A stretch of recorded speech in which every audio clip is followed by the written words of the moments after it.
Estudiantes, les saluda la profesora, soy Lita Gavino González y el día de hoy vamos a estudiar las infecciones causadas por protistas. Empecemos. Primero vamos a rescatar tus saberes previos. ¿Te acuerdas cuáles son las enfermedades causadas por protistas? ¿Conoces alguna?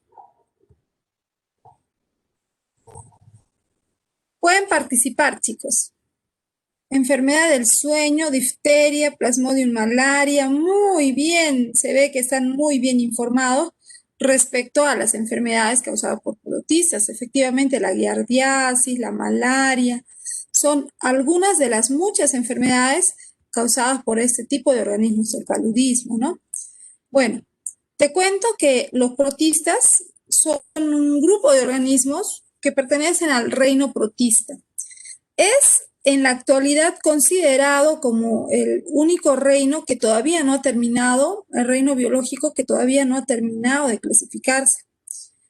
¿Quiénes forman parte del reino protista? Son un grupo de organismos que tienen características muy peculiares. Para empezar, los organismos llamados protistas son aquellos, yo les digo los que sobran. ¿Por qué les digo los que sobran? Porque son aquellos que se parecen a los animales en el sentido de que son heterótrofos, pero son unicelulares, así que no son animales. Se parecen a los animales, pero no lo son. Hay protistas que se parecen a las plantas porque son autótrofos, fotosintéticos, pero no tienen tejidos verdaderos, así que no son plantas. Y hay algunos protistas que se parecen a los hongos, pero no son hongos. Entonces, en otras palabras, están los que se parecen a otros, pero que no lo son en realidad porque su característica fisiológica es distinta. Esta clasificación que les presento es una clasificación actualizada, pero tengamos en cuenta que se sigue actualizando siempre la clasificación de los protistas. Hay muchos criterios de clasificarlos. Aquí tenemos que los protistas se pueden clasificar en los excavados, donde tenemos a los diplopomadas y a los parabasálidos, donde destaca la giardia y los tricomonas. En el grupo de los euglenozoas tenemos a los euglénidos como la euglena y los cinetoplástidos como el tripanosoma. En el grupo de los estramenopiles tenemos a los mohos acuáticos como el plasmófora, las diatomeas como la navícula y las algas pardas como el sargazo. Mira, ve qué distintos todos estos respecto a este grupo. En el grupo de los alveolados tenemos a los dinoflagelados como el Gonjaulax, el apicomplexa como el Plasmodium y los ciliados como el Paramesio. Cercozoos tenemos a los foraminíferos como el Globigerina, radiolarios Actinoma, y en los amebozoos tenemos a las amebas como la amoeba, los mohos deslizantes y los mohos celulares. También están las algas rojas como porfira y las algas verdes como ulva. Como puedes ver, es un grupo de organismos altamente complejos y muy distintos unos de otros. Podemos clasificar también de una forma mucho más sencilla a los protistas en tres grupos: protozoarios, algas y mohos. Bueno, ya que estamos estudiando aquellos que tienen que ver con enfermedades que afectan a humanos, vamos a estudiar a los protozoarios. ¿Ya? Los protozoarios son organismos eucariontes, es decir, tienen núcleo bien definido. Además, son unicelulares, están formados solo por una célula, aunque claro que algunos de ellos podrían vivir en colonias. Comparten algunas características con los animales. Muchos protozoarios tienen movilidad propia, se pueden movilizar a través de flagelos, de cilios o también de pseudópodos. Son heterótrofos, esto significa que se alimentan de otros organismos. Antiguamente, los protozoarios fueron clasificados dentro del reino animal, pero hoy en día ya están dentro del reino protista por el hecho de ser unicelulares. Los protozoarios tienen diferentes formas de movilizarse, de moverse. Y según la forma que tienen, algunos también han sido clasificados. Algunos presentan pseudópodos o falsos pies, que vienen a ser eh, invaginaciones y evaginaciones de la membrana. Otros tienen cilios, tienen flagelos y lógicamente algunos otros protozoarios son sésiles, es decir, no tienen movimiento. Vamos a mencionar algunos de los protozoarios representativos y sus grupos de clasificación. Por ejemplo, tenemos a las diplomonadas, es el término que tiene para este grupo de protozoarios. Estos protozoarios son unicelulares y tienen una locomoción a través de 8 flagelos. Aquí, por ejemplo, estamos observando a un protozoario bien representativo que el día de hoy vamos a estudiar, que es la giardia, ¿no? Existe la giardia intestinalis, de las que destaca del grupo de la giardia lamblia. Entonces, ¿cuál es la forma de nutrición? Este tipo de protozoarios, como la giardia, son protozoarios parásitos. Muchos de ellos tienen 2 núcleos, no tienen mitocondrias, ni tampoco tienen aparato de Golgi, pero el hecho de tener núcleo hace que sean considerados como heterótrofos.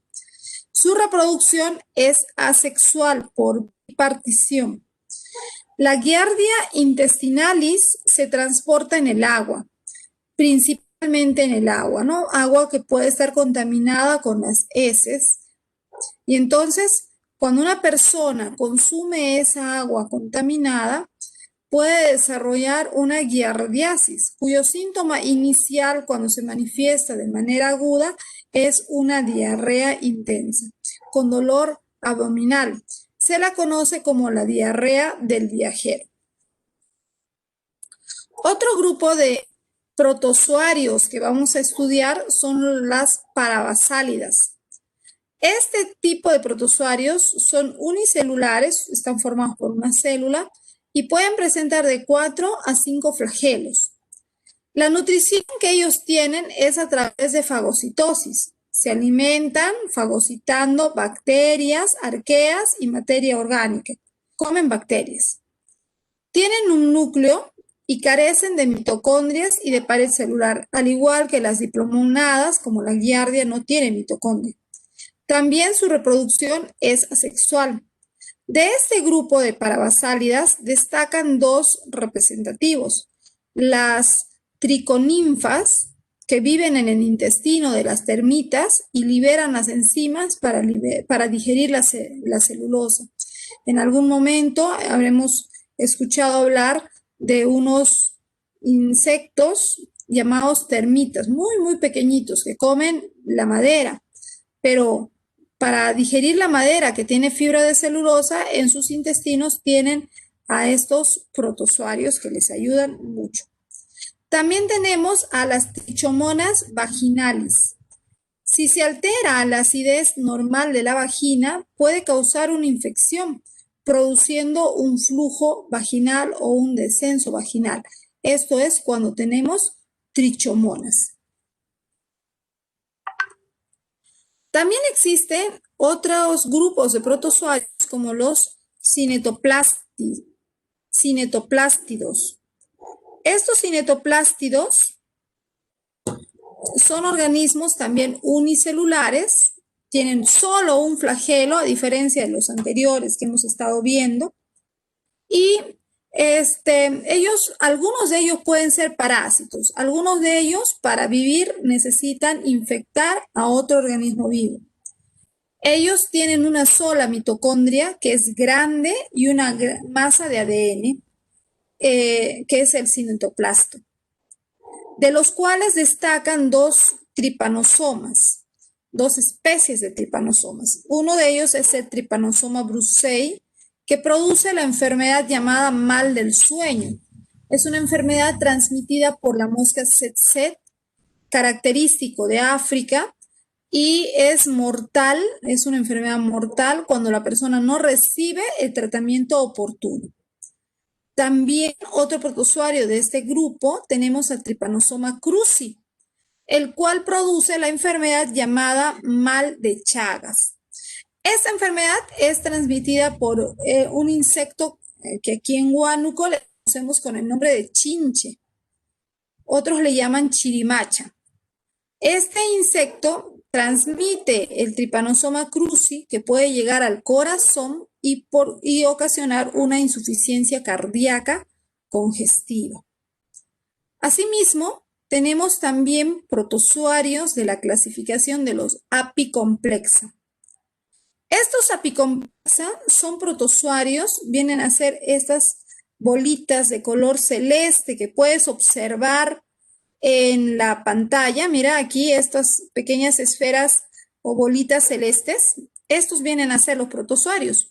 Estos no tienen flagelo, no tienen cilio, así que por sí solos no se pueden mover, ¿de acuerdo? Entonces, y están a manera de esporas. Entonces, para poder movilizarse, ese tipo de protozoarios tienen que utilizar vectores, es decir, otros organismos que los puedan transportar hasta su hospedero final. Uno de los extremos, que se llama ápice del esporozoito, contiene un complejo de organelos para la infección de las células y un apicoplasto que solo sintetiza ácidos grasos. De ahí el término apicomplexa. Tenemos dentro del grupo de los apicomplexas dos representativos, al Toxoplasma gondii, que provoca infecciones en pacientes con SIDA, es decir, en pacientes que están inmunodeprimidos. En ese caso, el protozoario Toxoplasma gondii suele llegar hasta el cerebro, donde al paciente le va a dar síntomas similares a una demencia, ¿no? En la demencia por el SIDA, que es ocasionado por este protozoario, que generalmente se va a transmitir a través de las heces de un gato infectado. Entonces, personas que no tienen un buen cuidado en la higiene de sus gatos y dentro de la familia, dentro del hogar, hay alguna persona que tiene un sistema inmune deprimido, como puede ser el paciente con SIDA, entonces es muy fácil que desarrolle esta enfermedad que es la toxoplasmosis. Asimismo, está otro protozoario que es el Plasmodium. El Plasmodium produce la enfermedad llamada malaria. Esta enfermedad es transmitida, o el protozoario es transmitido a través de la picadura del mosquito anófeles, conocido mejor como el zancudo de patas oscuras, ¿no? De patas marrones. Este protozoario, el Plasmodium, mata a los glóbulos rojos, causando una anemia severa y sin tratamiento oportuno la persona puede fallecer. Estos son dos grupos más de protozoarios. Vamos a ver ahora otros protozoarios. También tenemos de la clasificación de los radiolarios. Estos se extienden delgados pseudópodos que vemos aquí como pequeños hexágonos. Son heterótrofos, tienen una concha de sílice con agujeros por donde salen los delgados pseudópodos. Por ahí es donde salen. A esos pseudópodos se les llama axópodos. Se irradian desde el cuerpo central y están reforzados por haces de microtúbulos. Son importantes en el plancton marino.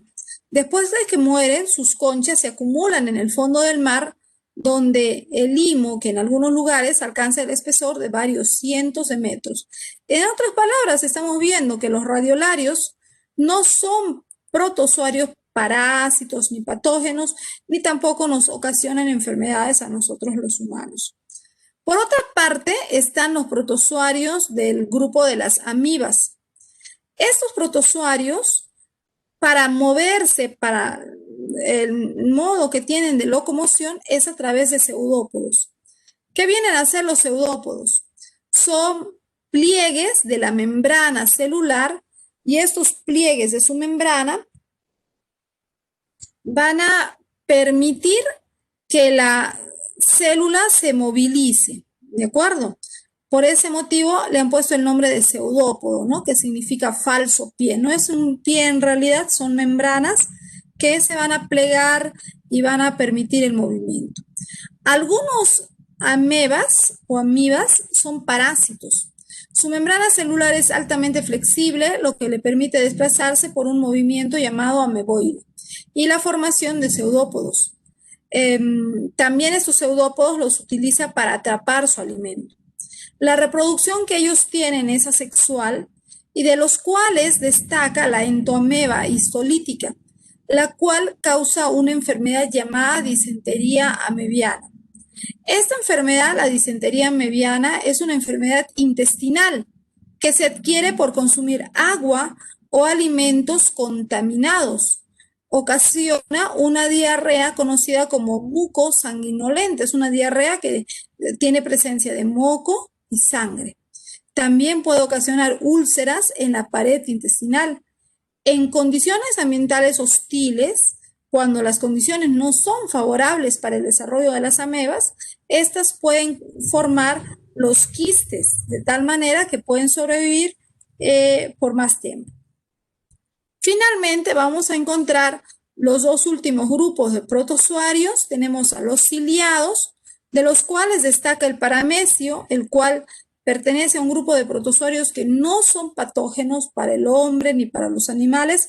Estos paramecios presentan una gran cantidad de cilios en toda la superficie de su membrana celular y estos forman parte del plancton marino. Por otra parte están los foraminíferos, de los que destaca la calcarina, otro protozoario que hace simbiosis muchas veces con las algas y forma parte del plancton marino, del sedimento marino, ¿no? Tampoco este es perjudicial ni para el hombre ni los animales. Bueno, ya que hemos hecho un breve recorrido por la clasificación de los protozoarios, ahora vamos a empezar a estudiar a aquellos que pueden causar enfermedades al hombre y de los cuales destaca este protozoario.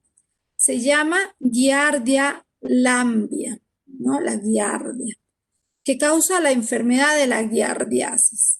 Pertenece al reino protista, es un sarcomastigófora y bueno, existen varias especies, la Giardia lamblia, la Giardia intestinales y muchas otras más.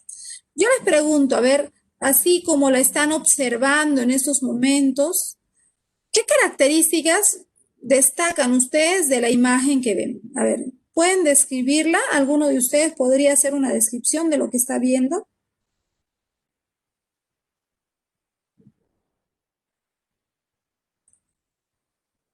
Por ejemplo, yo podría decir, Profesora, tiene a movilidad, mí, tiene sí, tiene movilidad movilidad. ¿Con qué se mueve? con su pseudo, como, tiene ¿Qué como serán flagelos. estos? Flagelos, muy bien. ¿Cuántos flagelos están viendo? 8 flagelos. Muy bien, muy bien, Yulisa, muy bien, Cristina, Fertel, muy bien, son 8 flagelos. Jennifer me dice también 8 flagelos. Aquí tiene estos circulitos, Tiene dos son núcleos. 2 núcleos, muy bien, Yanela, muy bien, son 2 núcleos. Bueno, y aquí tiene microtúbulos, tiene muchas estructuras interesantes. Este protozoario, la giardia, es un protozoario que causa una enfermedad intestinal. Cuando recién te da la giardia, te puede causar una diarrea. Y como generalmente esta habita en el agua, suelen llamarle diarrea del viajero, ¿no? Un viajero, una persona, tú por ejemplo que estás haciendo a hacer tu campaña de vacunación a zonas alejadas, de casa en casa, a tus pacientitos, estás caminando y encuentras un manantial de agua. Se ve aparentemente limpia y tomas esta agua sin haber sido hervida, sin haber sido procesada previamente y podría tener giardia. Y si tiene giardia, podrías desarrollar en unas horas un dolor abdominal muy intenso y con diarrea profusa. Entonces estaríamos hablando de diarrea del viajero. Por ese motivo le han puesto ese nombre. Vamos a ver que la giardia o la giardia lamblia se va a presentar en dos formas. Una de las formas que tiene es la que hemos estado observando, que se llama la forma de trofozoito. Se le dice trofozoito a la forma piriforme que tiene, ¿no? Es como una pera. Si tú lo observas aquí, Es como una pera invertida, ¿no? La parte ancha, un lado ancho, un lado angosto, como una pera, piriforme. También tiene la forma de coma cuando está de frente y lateralmente. A veces está de costado y parece una comita. La coma ortográfica estamos hablando. Axostilado, es decir, presenta microtúbulos. Vemos aquí al centro como unos tubitos, unas líneas centrales. Estos vienen a ser sus microtúbulos. Tiene dos grandes núcleos, que ves estos circulitos negritos que parecen los ojos de la giardia, son dos grandes núcleos. A la giardia, cuando tú la observas al microscopio, parece que tuviera una carita que te está mirando, que te está sonriendo incluso, ¿no? Por ese motivo, en el laboratorio, muchas veces nosotros, cuando hacemos trabajo de laboratorio, decimos, he encontrado a la mascarilla de bruja. Así es como le llaman. Porque realmente pues parece la máscara y con esos flagelos que la rodean, parece que fuera la máscara de una bruja, pequeñita. Tiene 4 pares de flagelos, es decir, tiene 8 flagelos. Tiene una ventosa o disco suctor. Aquí en esta parte que vemos como la sonrisa de la giardia, aquí está la ventosa. Entonces, con esta ventosa, la giardia se va a adherir, se va a pegar a las paredes de nuestro intestino, ¿ya? Porque esta suele atacar al intestino delgado, sobre todo a la zona del duodeno. La dimensión puede tener una medida de 12 a 15 micras, es bastante grandecita. Cuando tú la observas al microscopio, con un microscopio óptico ya se puede reconocer a la giardia y incluso se puede tomar microfotografías muy claras para poder encontrar todas estas estructuras que vemos aquí. Ahora, pero la giardia, cuando las condiciones no son muy favorables también, o cuando necesita pasar de un organismo a otro, la giardia va a formar el quiste, que viene a ser esta bolita. Entonces, vamos a ver que los quistes son de forma ovalada, como puedes observar aquí.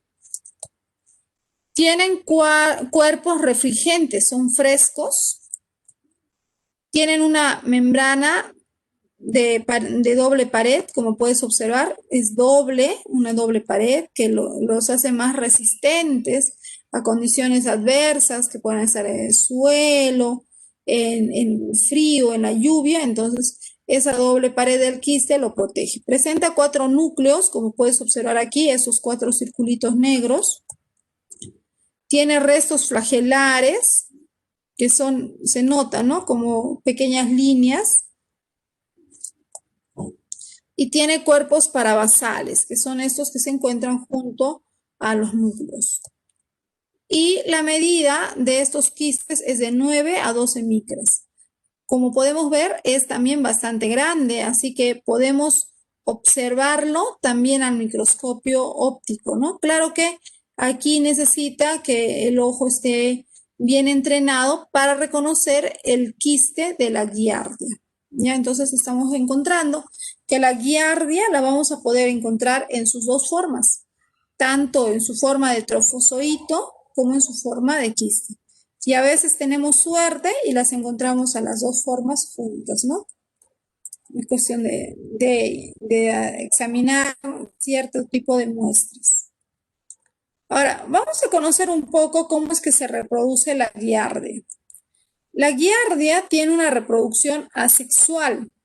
En su reproducción asexual tiene fisión binaria. ¿Qué quiere decir? Que es por bipartición. La célula se va a partir en 2 mitades iguales. Bueno, y todo empieza con el quiste. Como tú puedes observar, aquí está el quiste. Bueno, ese quiste va a pasar por un proceso de desenquistamiento, es decir, va a sacarse la coraza, va a sacar la estructura que lo está envolviendo y va a dejar de ser quiste y va a salir ya el trofozoito. Se llama trofozoito al protozoario cuando ya está en su forma activa, en su forma infectiva también, ¿no? Entonces, aquí estamos observándolo, el desenquistamiento, que puede ocurrir a nivel del estómago o cuando ha salido del estómago y está en dirección al duodeno. En esa zona suele ocurrir el desenquistamiento. Entonces, ahí vemos que tiene esta forma o también puede tener esta otra forma cuando lo vemos de costado, ¿no? ¿Verdad? Parece una coma ortográfica. Luego, ¿qué sucede? Luego de que ya la giardia ha salido de su forma de quiste, la giardia pasa a reproducirse asexualmente y va a hacerlo por bipartición.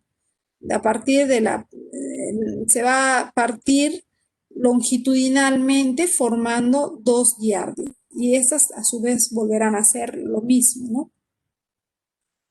Para luego tener ya la giardia formada y una vez formada esta va a entrar a un nuevo proceso de enquistamiento, pero esto ya suele suceder a nivel del colon, del intestino grueso.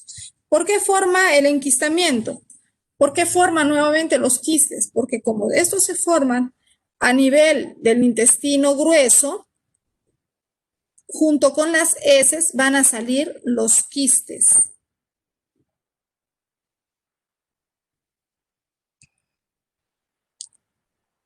A ver, seguimos. Entonces seguimos. Ahora, vamos a ver cuál es el modo de transmisión de la giardiasis. La giardiasis se transmite por la ingestión de agua o alimento que esté contaminado. Y esto puede ser por contacto con personas o con animales contaminados. Ahí está, ¿no? Por ejemplo, pueden ser las heces de una persona que tenga giardia o puede ser las heces de un animal que tenga giardia. En esas heces principalmente van a haber quistes de giardia, aunque también podemos encontrar a veces alguno que otro trofozoito, ¿no? Que es la forma cuando tiene esa forma de mascarilla de bruja con sus flagelitos y todo. Entonces, la transmisión se va a dar, puede ser, por ejemplo, pueden que sean las heces del animal, que tenga giardia, y entonces este animal puede haberlo hecho sus heces ahí cerca a una fuente de agua, y entonces en el agua ya estaban las giardias, ¿no? Y alguien va y consume esa agua creyendo que es agua limpia. Esa es la forma más habitual para contagiarse de giardiasis, ¿no? Hay lugares en el Perú donde no existe el agua potable y hoy en día todavía se sigue consumiendo el agua de manantiales, el agua de los ríos, sin que hayan sido tratadas, ¿no? Y cuando uno consume el agua del río, estás consumiendo aquí en esta zona y un poco más arriba, la gente está lavando ropa, lavando pañales, incluso sus desagües están yendo al río y más abajo están tomando esa agua. Entonces, ahí puede haber el contagio por la giardia, ¿ya? Ahora, cuando nosotros consumimos esta agua que está contaminada, vamos a encontrar que en esta agua pueden estar los quistes, ¿no? Esta es una microfotografía de barrido, de microscopio electrónico de barrido, donde se observa al quiste. Y luego ese quiste que está así se va a desenquistar, se va a abrir y van a liberar a las giardias que luego se van a dividir, se van a reproducir por fisión binaria, como lo acabamos de ver en la explicación anterior. Y luego esas giardias, ya que son más, ya hay mayor número de giardias, estas que ya están a nivel del intestino, ¿no? Están en el intestino delgado, se van a adherir porque presentan esta ventosa, esto que se ve como la sonrisa de la giardia, es una ventosa. Entonces, con esa ventosa se pegan a las células llamadas enterocitos, son células de nuestro intestino delgado. Y una vez pegadas, pues van a empezar a causarle daño, van a alimentarse, a dañar nuestras células. Y luego de alimentarse, van a pasar a un proceso nuevo de enquistación. Se van a volver a formar en quistes y estos quistes van a pasar ahora al intestino grueso, al colon. Y los quistes van a estar en el colon junto con las heces van a salir listos para contagiar a cualquier otra persona más. Entonces, este es el modo que tiene la giardia de transmitirse o de pasar de una persona a otra, ¿no? Siempre por el consumo. Entonces, acá la transmisión de la giardia es por consumo por vía fecal oral. ¿Por qué le decimos vía fecal oral? Porque se va a dar un contagio desde el agua o el alimento que esté contaminado con heces de personas o animales que tengan giardia.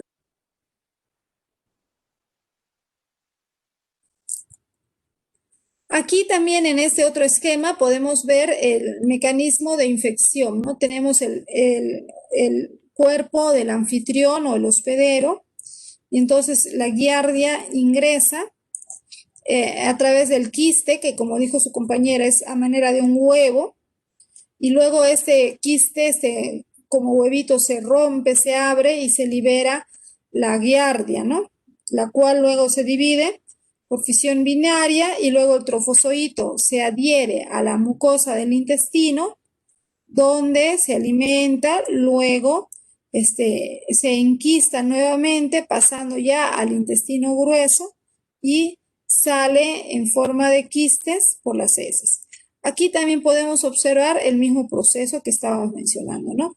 Ingresa el quiste, se desenquista y luego de desenquistarse, el trofozoito se adhiere al intestino, ¿no? Aquí están las células de las paredes del intestino, que pueden ser las células del duodeno y del yeyuno.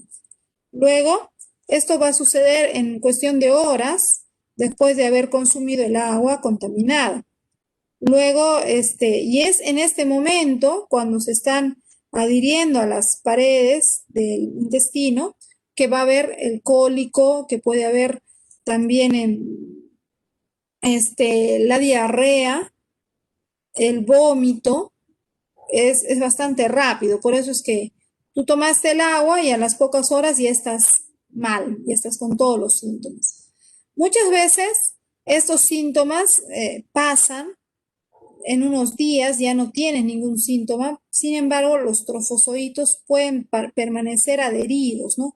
Entonces ahí es cuando hablamos de que la enfermedad se vuelve crónica, eventualmente la persona va a estar con pérdida de peso, ciertos malestares. No es un dolor todo el tiempo, es de rato, en ciertas horas hay un dolor abdominal. Entonces la persona muchas veces se puede acostumbrar a vivir con el malestar, pero va a haber algunos síntomas que le van a llevar a buscar al médico, ¿no? Uno es la pérdida de peso bastante rápida, otro también es la debilidad, obviamente ocasionada por esa pérdida de peso, y entonces el paciente con exámenes adecuados podría encontrar la enfermedad, identificarla y también recibir tratamiento. Sin embargo, existen algunas personas que luego de unos meses ya no tienen síntomas, pero son portadores asintomáticos. Significa que ellos son personas que van a estar transmitiendo la enfermedad, ¿no? Si es que no tienen un cuidado en su higiene, supongamos que sea una señora que se dedica, o la mamá, o alguien que se dedica a preparar los alimentos y va al baño y no se está lavando como debe ser las manos, pues fácilmente puede tener la enfermedad y puede estar contagiando a más personas. La giardiasis va a presentar algunos síntomas característicos. Entre los síntomas tenemos que el 60% de los pacientes son asintomáticos. Es más frecuente en niños y en adultos de áreas endémicas. O sea, ¿dónde lo vas a encontrar? Niños, sí puedes encontrar en niños, pero no en niños de todas partes, en niños de zonas endémicas, niños donde sabes que hay consumo de agua de manantiales, de lagunas, que no están siendo tratadas, ¿no? Y están consumiendo ese tipo de aguas. Entonces, y donde siempre se sabe hay infecciones, pues ahí es más probable. El periodo de incubación de la giardia puede ser de 1 a 2 semanas.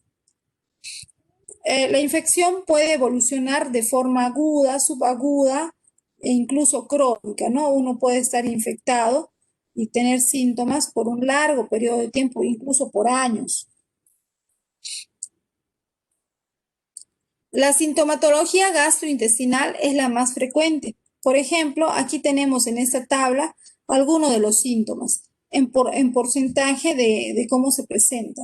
La diarrea es el síntoma más que tiene mayor incidencia en un 66%, déficit de absorción de la lactosa, intolerantes, ¿no?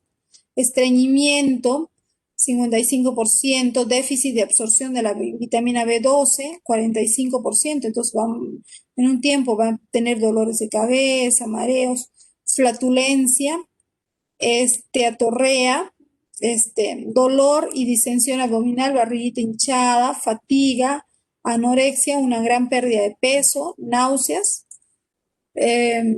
vómitos, moco en las heces y fiebre. En ese orden y en esos porcentajes es que se presentan los síntomas. Como ves, podría una persona tener todos estos síntomas o podría solo tener uno o dos de estos síntomas y ya sería giardia. También puede haber manifestaciones extraintestinales. Son aquellas como la erupción maculopapular, urticaria, como una especie de urticaria, como granitos que te aparecen en la piel, una poliartritis como una inflamación y dolor de las articulaciones, colangitis, asma bronquial, entre otros.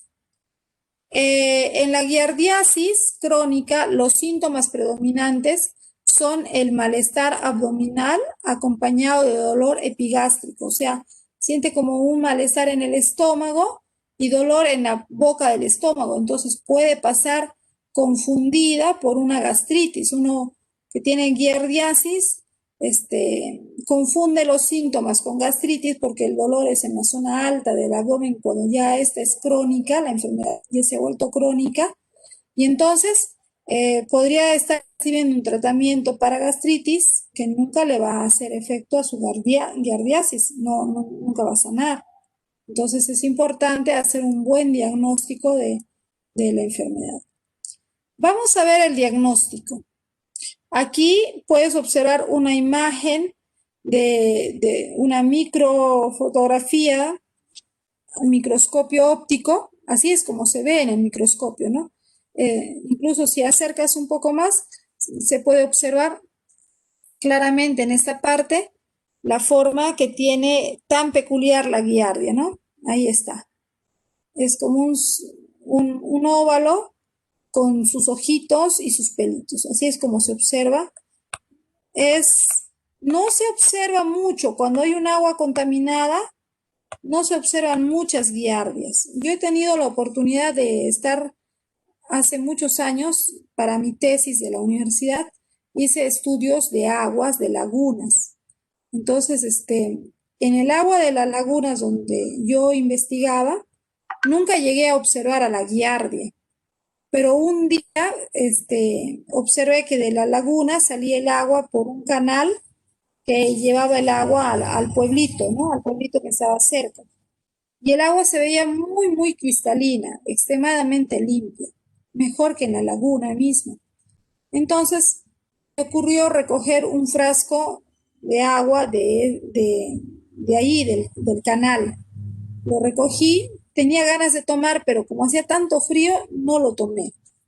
Llegué al laboratorio y me puse a observar. Y qué suerte tuve de que en esa agua, ahí sí había una gran cantidad de giardias. No tuve mucha suerte de encontrarlas y tomarles fotografías, que ya no tengo, ya se perdieron fotografías, pero sí he tenido la suerte de poder ver a la giardia. No, es muy, muy hermosa al microscopio. Es tal cual se dice, ¿no? La mascarilla de bruja. Particularmente la giardia en Huánuco. Se pueden diagnosticar mediante estudios de coproparasitoscópicos donde, o sea, estudio de heces, ¿ya? Se estudian las heces al microscopio y se pueden ver quistes y trofozoitos. Ahí es más fácil verlos. Examen directo en fresco en caso de que haya diarreas. Estudio de contenido duodenal a través de la cápsula de Bill o la sonda. Estudio inmunológico, la presencia del antígeno GSA65, eso se hace mediante la prueba de ELISA, o el estudio molecular del PCR. Entonces, con diferentes pruebas se puede diagnosticar la presencia de la giardia. La prevención, lo que ustedes estaban mencionando, una educación sanitaria. En la educación sanitaria es importante incidir en los hábitos de higiene, ¿no? El correcto lavado de manos, el bañarse, el habitar en un hogar limpio, todas esas condiciones de higiene. A veces en la zona rural vemos familias que conviven prácticamente hasta con sus animales, con su chanchito, en su misma cuarto, entonces tienen ahí a sus animalitos y algunos de esos pues se ensucian y ahí están jugando los niños y se pueden estar contagiando de giardia. Otra condición importante para prevenir es el consumo del agua. El agua de preferencia debe contener cloro y de preferencia también, además de estar clorada, para consumirla debemos hervir el agua. Este detalle porque los quistes de la giardia soportan muy bien el ácido del estómago.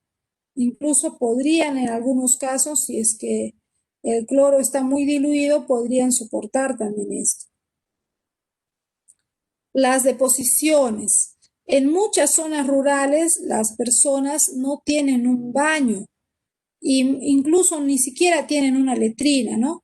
Suelen hacer sus deposiciones en el campo, detrás de alguno que otro arbusto. Entonces, cuando las heces son eliminadas de forma inadecuada, pues pueden contaminar las plantas, los alimentos, otros animales. La contaminación se hace mayor. Por eso es importante el trabajo que se haga desde el personal de salud y en cuanto a la promoción de la salud, a gestionar que hayan lugares y ambientes adecuados para las deposiciones, ya un baño en las comunidades, ¿no? Ahora les presento este caso clínico. Un niño varón de 12 años presenta diarrea severa, cólico abdominal, dolor y flatulencias. ¿Cuáles son sus antecedentes? Los antecedentes que él tiene es que tiene onicofagia. Tú le revisas al niño y es importante siempre revisarle las manitos, ¿no? Y al observar las manitos, si tú ves que las uñas están muy cortas, obviamente, y no tienen la característica de haber sido cortadas, pues obviamente vas a sospechar que el niño se está comiendo las uñas. Y si se come las uñas, estas uñas pueden estar eventualmente sucias, ¿no? Se rascó, tocó tierra, ha jugado ahí y han estado llenas de tierra, suciedad, y si se las ha comido, también puede haber ingerido el parásito. Otro de sus antecedentes de este niño es que come en la calle, generalmente cualquier producto en la calle sin tener cuidado de las condiciones de higiene. Y otro también la basura en la calle, ¿no? Donde él vive, cerca de ahí hay botaderos de basura, no hay un recojo adecuado y él suele jugar cerca. Entonces, todo eso son condiciones que predisponen y te llevan a sospechar que podría tener este patógeno. Se manda a hacer el examen y se enviaron a hacer 3 muestras de heces para la búsqueda de parásitos en el laboratorio, pero le dieron resultado negativo. O sea, mandó sus heces al laboratorio, 3 muestras, y le dijo el laboratorio que no tenía nada. Entonces, un mes después, seguían los síntomas, seguía dolor, de tiempo en tiempo tenía la diarrea, las flatulencias.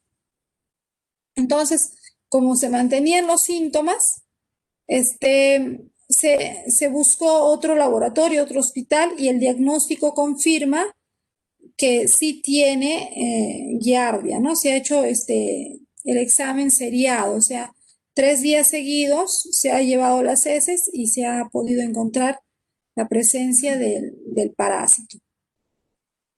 Aparte, ha habido otro diferencial que ha tenido la pérdida de peso de 4 kilos aproximadamente en un mes, ha perdido. Se analizaron otras 3 muestras en el laboratorio de otro hospital, hallándose el caso de quistes de Giardia lamblia. Entonces, ese es el detalle, ¿no? Muchas veces una persona tiene todos los síntomas, sabe que ha tomado agua de un manantial y está perdiendo peso. Sin embargo, se va al laboratorio y le sale negativo el resultado. Entonces, no hay que deprimirse, no, sino hay que buscar de repente otro laboratorio, hacer exámenes en otra parte hasta tener un resultado, ¿no? Porque no es posible que te digan que no hay nada. Que si te dicen que no hay nada es porque no lo han encontrado, pero algo debe haber, hay que seguir buscando.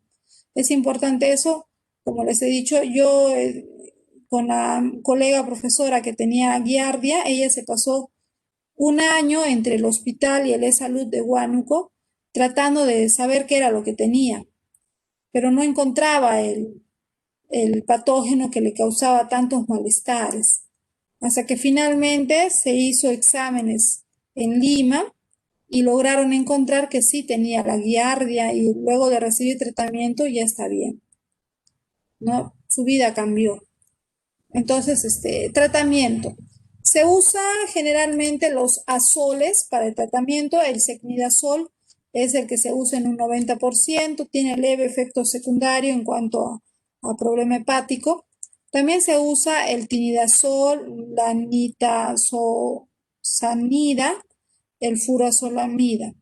También se puede usar el metronidazol. En Perú se usa mucho el metronidazol. El tratamiento es consumirlo 3 veces al día, es decir, cada 8 horas durante 5 días.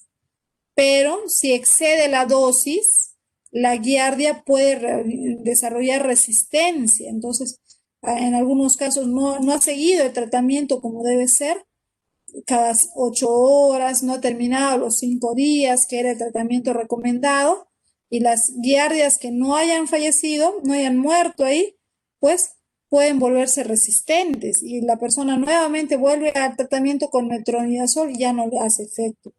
El albendazol también es una alternativa cuando se desarrolla la resistencia. A veces ha hecho resistencia al albendazol, también a veces no funciona, ¿no? El oleazol son algunos de los fármacos que se usan para la giardia, ¿no? A veces se demora en curar porque la giardia ha hecho resistencia debido a que no ha habido un tratamiento cuidadoso. La persona no ha tenido el cuidado. Y ahora vamos a ver a otro protozoario muy famoso que se llama la ameba, ¿no? Que causa la enfermedad de las amebiasis. Este protozoario, como lo puedes observar, mira, presenta en su membrana celular como que se mueve. Se mueve su membrana, se mueve el citoplasma, y esto va a permitir que se desplace el protozoario a través de su membrana, que se llaman los pseudópodos, ¿no? Que significan falsos pies. Existen varios tipos de amebas. La entomeba histolítica es una de especial interés para nosotros. Vamos a ver cuáles son las características de las amebas. Al igual que la giardia, las amebas también se presentan en su fase de trofozoito. Se dice que trofozoito es la fase móvil, en la que se reproduce y en la cual puede ocasionar daños al hospedador, es decir, a las personas. Puede ocasionarnos daños. También, cuando hablamos de trofozoito, este trofozoito se ubica en la luz o en la pared del colon, es decir, del intestino grueso. Su tamaño es de 12 a 20 micras, es bastante grande. Sin embargo, cuando lo quieres ver al microscopio, hay que tener un ojo bien entrenado para verlo, ya que este es casi transparente, ¿no? Es como si fuera una gota de agua que se está movilizando. Endoplasma vacuolado presenta vacuolas, presenta exoplasma con pseudópodos que parecen dedos, por eso se llama digitiformes. Se multiplican con rapidez en el intestino. Ahí lo podemos observar, también es otra fotografía y se ve el endosoma central, el núcleo, el ectoplasma que es la membrana, ¿no? Y los pseudópodos. Ahora, la ameba también tiene otra forma de presentarse que es el quiste. El quiste o la fase de quiste, la fase de resistencia, en la cual permanece inmóvil, pero esta es la fase infectante. Mira, encontramos dos fases. Encontramos la fase del trofozoito, que es la fase donde se reproduce y causa el daño, y la fase del quiste, que no se reproduce, está inmóvil, pero se infecta, es cuando te contagias, ¿no? El quiste no maduro tiene un núcleo, cuando ya está maduro puede presentar 4 núcleos.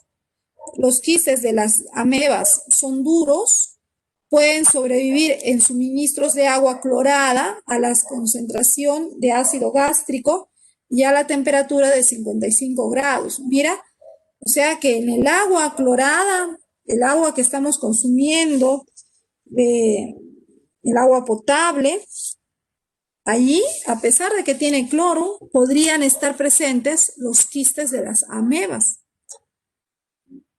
en el estómago. Y si tomamos esta agua con quistes, en el estómago estos quistes también sobreviven, soportan el ácido del estómago.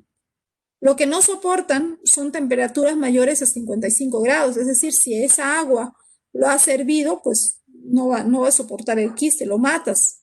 Entonces es importante, mira cuán importante el consumo de agua hervida. Ya no hay que consumirla así nada más cruda, no, por la gran cantidad de parásitos que podemos adquirir. La amebiasis. ¿Cómo evoluciona la amebiasis de una fase a otra fase? Vamos a ver que en este... Ay, vamos a ver que las amebas, cuando tienen un pH menor a 7 grados y a una temperatura de 37 grados Celsius y hay una hidratación y nutrimientos necesarios, entonces el trofozoito no encuentra alguno de los factores ambientales que le favorecen. Entonces, ¿qué es lo que hace? Se rodea y comienza a sintetizar un polisacárido que es el N-acetilglucosamina, que se deposita sobre su superficie. Y con esto va a formar la forma del quiste, en la forma prequística. Posteriormente se reproducen sus núcleos y forma el quiste inmaduro, que es binoculado. Y después se vuelven a duplicar y se forma el quiste tetranucleado. Según el órgano que afecta, la amebiasis puede ser intestinal, aguda y crónica, puede ser del hígado, de la pleura pulmonar, puede haber amebiasis genital, amebiasis cutánea, pericarditis amebiásica e incluso del cerebro. Tipos de amebiasis. La amebiasis se puede presentar en dos formas, la intestinal y la extraintestinal. Se dice que es intestinal cuando la ameba ataca al intestino, ¿ya? En este caso, al atacar al intestino es causada por el protozoario llamado entoameba histolítica. La mayoría de las infecciones por amebas son asintomáticas, sobre todo cuando se trata de adultos. Principales manifestaciones, sobre todo en niños, son la disentería y alguna enfermedad extraintestinal. A nivel mundial se desarrollan colitis o enfermedades extraintestinales. Por esta causa, entre un 40 y 50 millones de personas pueden tener esta enfermedad y unas 40.000 pueden fallecer a causa de estas. Entonces hay que tener mucho cuidado con las amebiasis. También existen las amebiasis extraintestinales. Son aquellas que pueden salir del intestino e ir hacia otros órganos. Por ejemplo, se puede ver el absceso hepático, amebiano en el corazón, en el pulmón e incluso en el cerebro. Veamos esos casos. Antes de conocer las complicaciones que tienen las amebiasis extraintestinales, vamos a ver su ciclo de vida. Aquí tenemos una persona que está eliminando sus deposiciones en el campo, cerca de un arbolito, y ahí mismo hay moscas. Como puedes ver, la mosca se ha posado sobre estas heces y ha ido volando y se ha parado sobre los alimentos de repente, o de repente la persona con sus manos sucias, aún contaminadas con las heces, ha cogido los alimentos, o eventualmente estas heces han contaminado el agua que está tomando, el manantial o el río de donde obtuvo el agua. Entonces, el caso es que ha consumido agua o alimentos contaminados. En esta agua o alimentos que están contaminados se encuentran los quistes tetranucleados.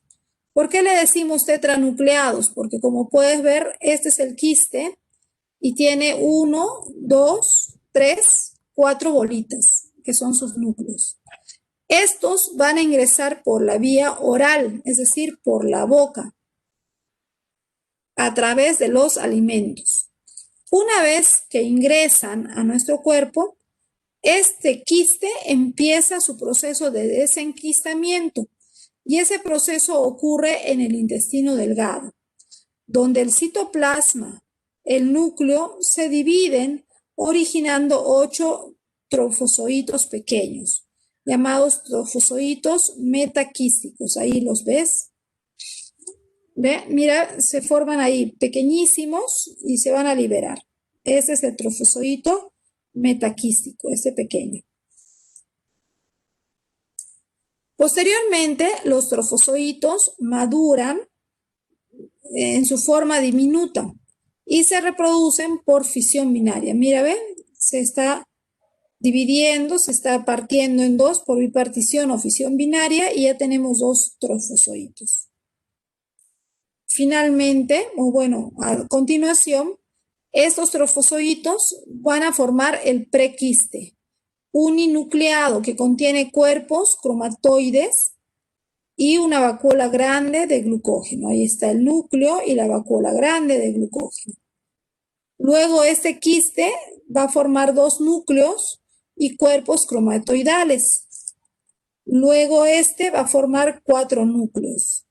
Y estos van a ser eliminados en las heces y estarán listos para contaminar agua y alimentos y que otra persona pueda contagiarse. De esta manera estamos observando que sucede el ciclo de vida de la ameba histolítica. Pero ¿qué sucede? Además de esto que hemos mencionado, a veces puede pasar esto. Aquí estos quistes pequeños que se habían formado pueden crecer en sus formas magnas, es decir, en forma de quistes muy grandes, y pueden penetrar la mucosa intestinal e ir por la vía sanguínea, ir por la sangre, invadir otros órganos como el hígado, los pulmones y el cerebro, en donde van a formar abscesos. Esos abscesos son inflamaciones como esta que observas, que reciben el nombre de amebona. Vamos a ver cuáles son las complicaciones de esto. Bueno, aquí tenemos nuevamente lo mismo que hemos visto, ¿no? Cómo es que va a infectar y el que infecta es el quiste, el que daña es el trofozoito y el que sale nuevamente a seguir infectando otra vez el quiste. La amebiasis puede presentarse como una infección sintomática cuando hay la diarrea mucosanguinolenta, ¿no? La característica disentería. Luego puede convertirse en una infección asintomática, es decir, si la persona no recibe tratamiento, puede ser un asintomático y desarrollar otra enfermedad. O puede llegar a ser una forma asintomática donde desaparece finalmente la enfermedad, el cuerpo logra vencerla, o puede convertirse en un portador sano y permanente, ¿no? Que siempre va a tener las amebas y si no tiene cuidados en su higiene puede contagiar a las demás personas. Los sitios más a menudo infectados por la entomeba histolítica son el intestino grueso. Ahí tenemos al intestino grueso, que suele verse afectado en la zona del ciego, del sigmoides y del recto. Todas estas zonas son afectadas por la entomeba histolítica. ¿Qué factores modulan la infección? ¿Qué factores van a hacer que una persona esté más predispuesta a infectarse por entomeba? Primero, el estado del hospedero. Son más propensos a enfermarse las personas que tienen inmunosupresión por VIH, por uso de corticoides o por desnutrición proteica. Personas que tengan dietas ricas en carbohidratos, como son las personas con embarazos también, ¿no? Las condiciones del pH que sea baja, el pH neutro o alcalino, y enfermedades asociadas a amebas con bacterias, ¿no? La virulencia del parásito.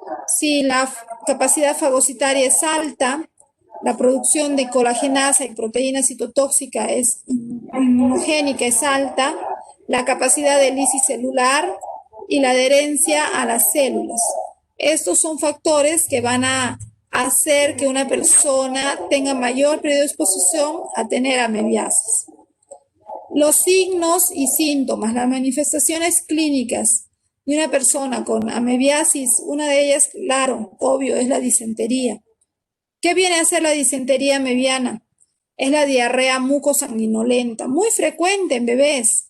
A veces la mamá, y generalmente se va a observar en bebés que usan biberón, ¿no? Que se alimentan a través del biberón.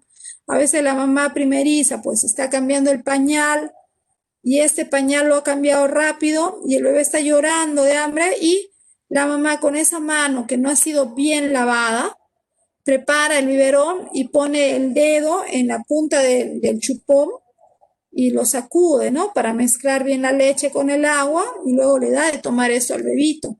Es ahí cuando el bebito puede contagiarse y desarrollar la disentería amebiana, ¿no? Que se va a conocer porque el bebé va a empezar a eliminar una diarrea que es bien poquitito, poquita diarrea, pero que se caracteriza por tener abundante moco. Y a veces pueden haber manchas de sangre, una, dos gotitas de sangre. Entonces ahí sin duda estaríamos observando una disentería amebiana. La presencia de fiebre, escalofríos, estreñimiento. Miren, es diarrea, pero a la vez hay estreñimiento, porque es una diarrea bien escasa, apenas un poquito de mucosidad con sangre. Flatulencias, peditos muy, muy apestosos, dolor de cabeza, dolor abdominal y fatiga y baja de peso. Entonces, esas son las manifestaciones clínicas de la amebiasis. El diagnóstico.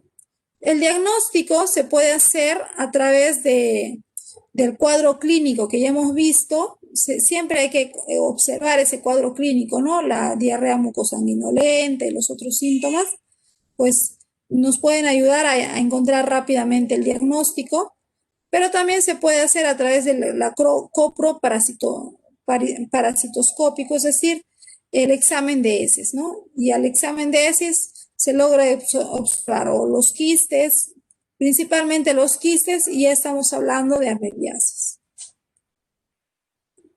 La amebiasis puede tener complicaciones. Estas son las complicaciones. Una de ellas es la colitis ulcerosa amebiana, ¿no? Como puedes ver, una serie de inflamaciones a nivel del colon. El megacolon tóxico. Mira un colon, vamos a acercar con la lupa. Ahí puedes observar, mira, este es el megacolon tóxico, un colon que tiene úlceras, que tiene pústulas, ¿no? Y que es sanguinolento, muy, muy doloroso, con mucho malestar, ¿no? Que podría desencadenar en otros problemas de salud. También otra complicación de la amebiasis es el absceso hepático. Mira, ¿ve? Se van a formar como que la ameba ya salió del intestino, ha llegado al hígado y en el hígado forma como si fuera un tumor, pero de amebas. ¿Ya? A esto se le llama el absceso hepático. La amebiasis cutánea puede llegar a la piel también, ¿no? Y mira, empieza a dañar, a descomponer las células de la piel, el tejido, el músculo. Es bastante complicada. Y una de las que se ha hecho famosa en los últimos tiempos es el absceso cerebral, la amebiasis cerebral, o algunos le llamaron, los periodistas, ¿no? Le pusieron el nombre la ameba come cerebros.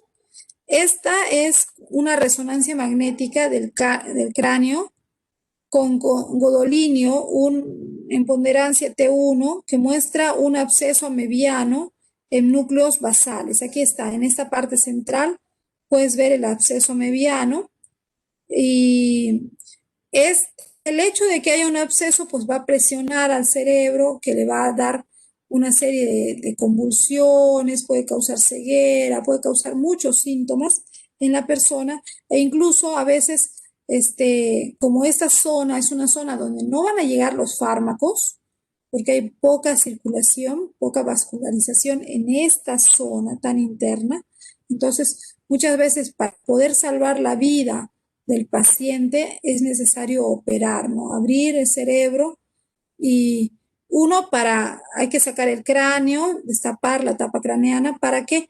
Para que la inflamación no cause la muerte y hasta que se pueda operar y sacar este absceso amebiano. Entonces, esas serían las complicaciones más importantes y mira, todo tiene que ver con lavarse las manos, consumir agua limpia, tomar el agua hervida, con cosas muy, muy sencillas que cualquiera lo puede realizar, pero que muchas veces nos olvidamos lo importantes que son.